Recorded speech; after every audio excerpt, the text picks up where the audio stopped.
and compelling valedictory statement. He made that statement last Friday and bold, direct, and convincing in talking about corruption and nepotism in the judiciary. Of course, the depletion of the membership of the Apex Court and its impact on justice and equity and abuse of the office by the Chief Justice of Nigeria. He accused the CJN of abuse of office and dictatorial practices, and of course, it has been there have been serious comments and reactions because of that comment. So today we'll also look at it, what it means, of course, for the Nigerian judiciary if someone of that caliber would come out to talk about that, and of course questions as to why didn't he raise such things when he was still in office and all of that. Well, it's better good than never. So we'll talk about all these issues, two major issues, when we come back from this break. So do stay tuned, and when we come right back, we'll bring our guest here so we can talk properly on these issues. So don't miss the conversation. We're coming right back.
One truth not often told is about the transformation that Africa has undergone in recent decades. Africa is shaping its own destiny and should be referred to as the African opportunity.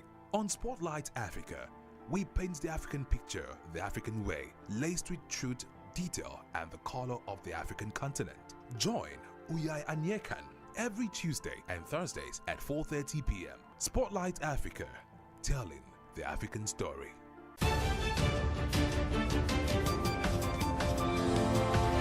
Every day marks a day of significance. That in view of the apology tendered by this former minister who had earlier been cleared by this August Assembly, as we face critical issues, developments and events which shape our social and political landscape here in Nigeria and beyond. Political Spectrum is a program specially designed to help make sense of all the moving parts of developments and occurrences in our nation's polity and political economy. There is nothing wrong with Nigeria, but there's everything wrong. The educational history of public figures holds significance beyond mere biographical details. From executive, legislative, and judicial developments at national and subnational levels to international diplomacy and relations. Join us for exclusive interviews with key political figures, expert opinions, analysts, thought-provoking conversations for and against, shedding light on the major issues that matter. We will always keep you updated on the most factual, smartest, and unbiased reportage. Stay tuned to Political Spectrum, exclusive to Spectrum Television.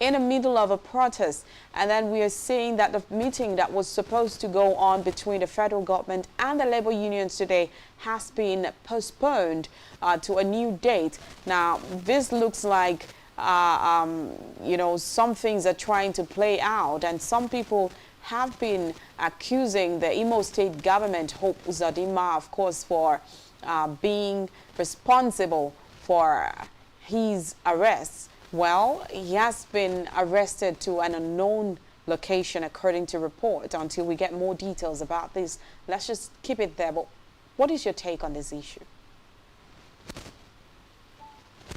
Well, I'm just airing about that.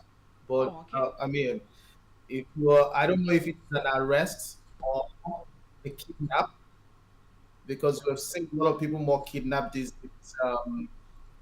You know, I heard a lot of feedback from the studio. Oh, okay. I don't know. Can you hear me? Oh, yeah, I can hear you. I'm going to work on that immediately. Oh, I think it's much better now. Thank so, you. like I said, I'm not sure if it is a kidnap or an arrest, because when you actually abduct people unlawfully, that can also be termed as a kidnap. So whatever is happening that is not within the ambit of the law, I think that it should not even be happening in the first place. We know the elections are coming up. We know that the country right now is heated up. The labor unions have a lot of demands. People are not particularly in their best frame of mind because of the subsidy removal. Everybody is yarning left, right, and center about different things. So I don't think we should throw this one into the mist. And we should not even throw anything that should not be there. I think this arrest and incessant kidnap by law enforcement agencies should actually stop. I think that maybe we can easily suggest maybe there's a breakdown in the chain of command, because by the end of the day, some news you'll be hearing is that the CP or the AIG or whatever does not know about it. That's usually their defense. Look at what happened also in River State, tear gas in the governor, all the kind of things happening. It seems that they didn't see him at that place.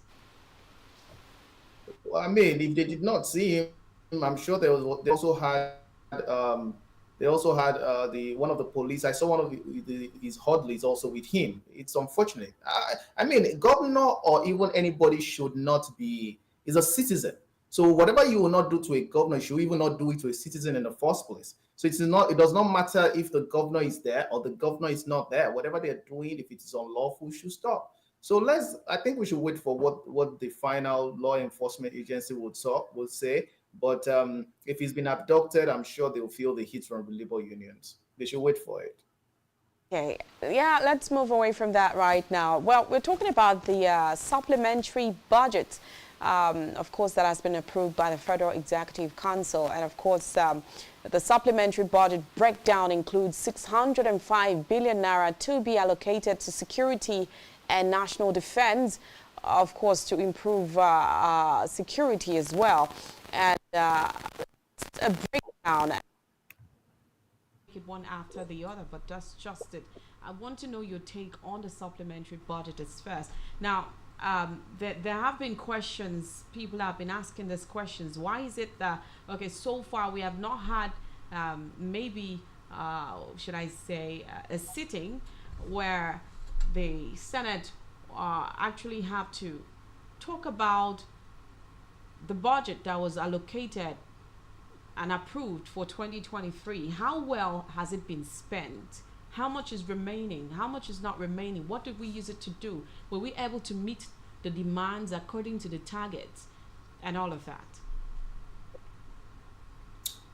So let me start from the last one. I think it's actually published, and I think they do a great job at publishing the budget performance for the year.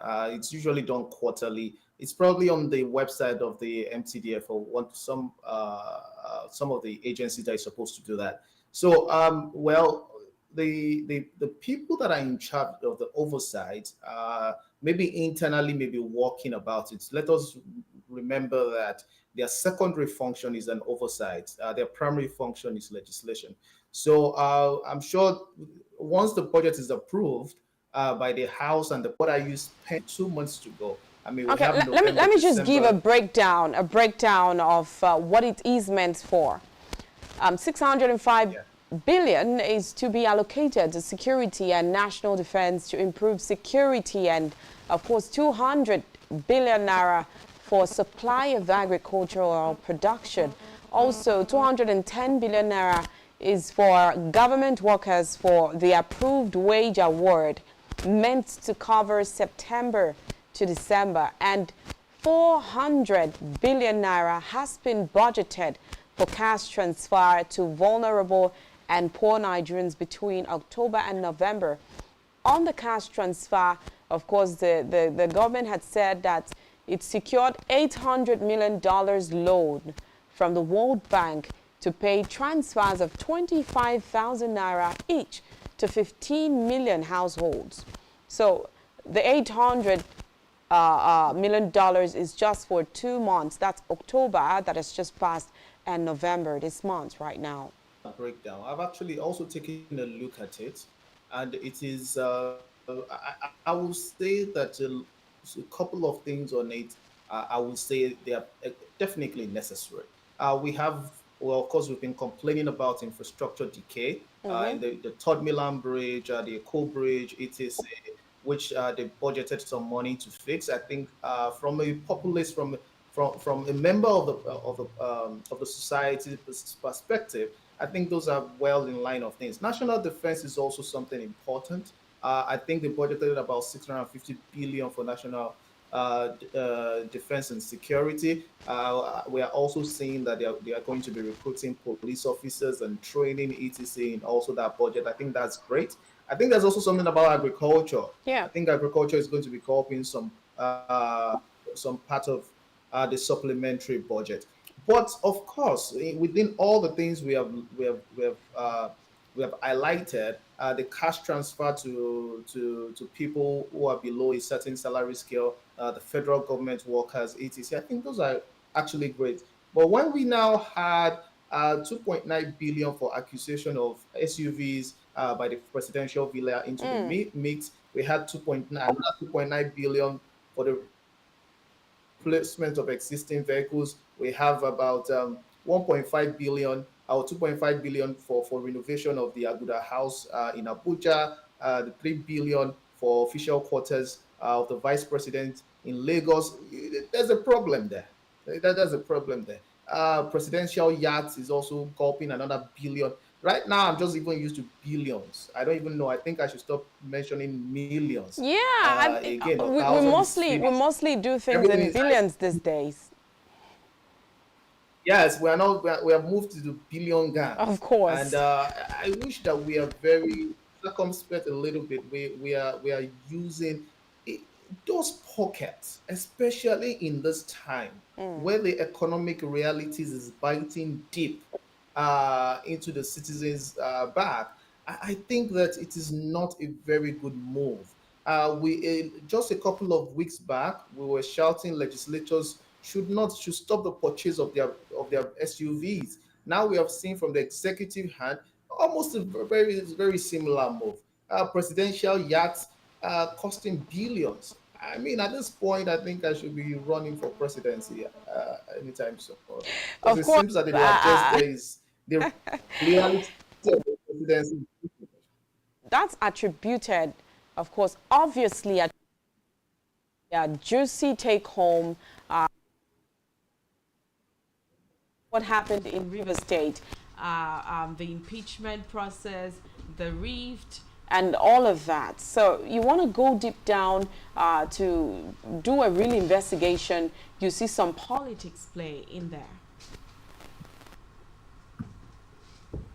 Sorry, I didn't hear the first part of that question. Okay, yeah, no, it wasn't a question. I said, take a look at that. Should be associated, obviously, with or the reason for all this is because there are so many juicy take home. Oh, you talking about contesting for the seat of the presidency? Absolutely. So take a look at what happened Absolutely. in Imo State, the rift between Wike, and if you want to do a thorough investigation, you would definitely go to uncover so many political issues. Now that leads me totally away from that to the talks or this valedictory speech made by former Justice of the Supreme Court, Justice Musa Datijo, that the Chief Justice of Nigeria wields enormous powers, enabling him to determine, of course, a whole lot of issues. And of course, if you listen to his speech, he had said a whole lot of things, even accusing the judiciary of unfair judgment most times, nepotism. Of course, he went ahead to even thank his wife for doing some kind of favor for his colleagues. And of course, if you listen to that speech, he was asked to stop at that point. So this is somebody who has been there, who knows the nooks and crannies of the particular system, coming out to voice out the things that we need to look right back into it. And this is coming amid a time that Nigerians are beginning to lose hope and confidence on the judiciary.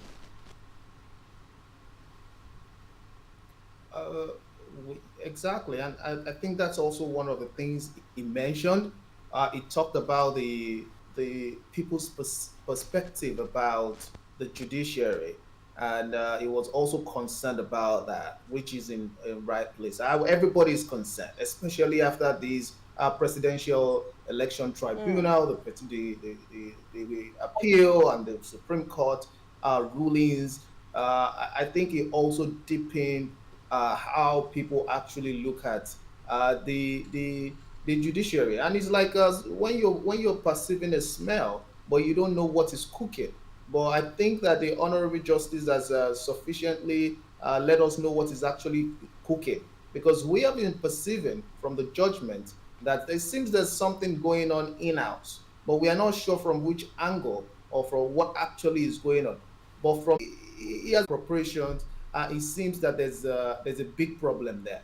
He mentioned that almost 165 billion has been appropriated for the judiciary just this year alone, and well, it is also at the what's it called of the CJN to spend, but it seems that every people are not comfortable with probably the manner by which it is being spent. He talked about so many things apart from financial appropriation. He talked about the non-representation of all the zones at the Supreme Court. Of course, he talked about that as well. Exactly. So you see, it seems the angles, the injuries, and the system is very faulty. I mean, when I was listening to how he talked about the head of the Judiciary Council being, and a lot of other agencies, the FJC, the NJI, the LPPC as they head, I was really not concerned. But where I was concerned is when we use when we compare when we say roles, when we use power to describe roles.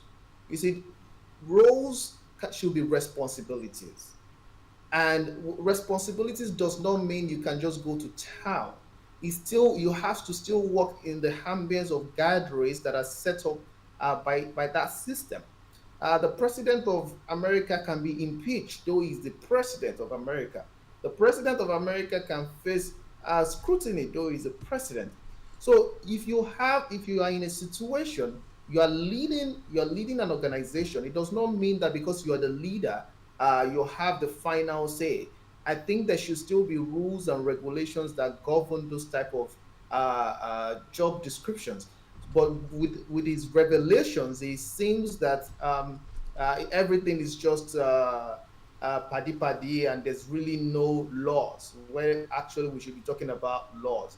So I think that was his first comment, which was very surprising. And like I said, we always say power. Somebody is in power. Somebody is in. So there's something in power, which I always find which bothers me a lot, because I think that we should attribute some of these positions to responsibilities rather than being in power. Like I said, I think the justice, the retired justice, has been able to unveil what is behind the curtain, and told us that, what's it called? Been able to tell us that there's a lot of things burning. Coincidentally, today in my state, in Osun State, the judiciary were actually fighting for judicial autonomy. So you can imagine, while some people in the state level, for instance, are fighting for autonomy, at the Supreme Court level, they are saying that though they are It's autonomous, too much. there are financial misappropriation going on behind the doors. So I think this is an exalted arm of government that really needs to be looked into. The public perception definitely is eroding. I mean, I really don't like throwing money at things every time. We talk about they are paying 751,000. The registrar is earning 1.2 million. There's a disparity in that. I think that space should be well structured. Of course, we shouldn't have some Supreme Court justices complain about money. I mean, I think that should be below or beneath us, and he should be listened to. Maybe this is the best time he could talk. He was part of the system before, but now he's on his way out. I think that's the part I'm wondering, really, or that's the part I wanted to really talk about. Sorry to cut you, because yeah, the fact that he has accused the CJN of abuse of power, dictatorship, and all of that. I mean, being saddled with so much power that, of course, he talked about having to swear in their own relatives, like we saw Ariwola swore in his son, and all of that, mentioned all of those issues. Now, the thing is, there are so many questions as to why he did not come out to openly, talk about that. I mean, didn't he have the opportunity, or what was he afraid of? I mean, was he also benefiting from it or something? There's so many questions surrounding why didn't he say this when he was in office? Well, so many professions have their, that's number one, and have their own politics. So there are professions where even before you get in, you sign. There are confidentiality matters you have to sign off on that you cannot talk about while you're in that office. So the best bet is probably for you to resign. In that space, somebody who has been in whose career has spanned almost 47 years, you can't expect him to also just resign like that. So there might be a couple of things you have to stomach while you are in office. The politics of it also might include that, you see, if the buck stops at the desk of the CJN, it means that the CJN can do and undo. We have seen people that